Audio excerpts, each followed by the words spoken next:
how to breed villagers in Minecraft. So first, what you want to do is you will need 2 villagers, of course, and you will need 3 beds that are side by side right here. So you can also go to a village to get those villagers if you want. But for this video, I've just spawned them right there. Next thing that you want to do is give them a carrot. So you need to give them 12 carrots each. And to do that, I'm just going to drop my carrots right here and also the other one. And as you can see, they will pick that up. Next thing you want to do is just go back a little and wait for them to do their thing. It might take some time. You just need to wait.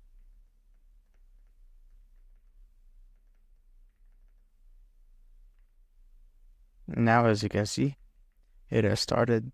So they're doing their thing, and just wait for 10 to 12 seconds maybe, and they will spawn a baby villager.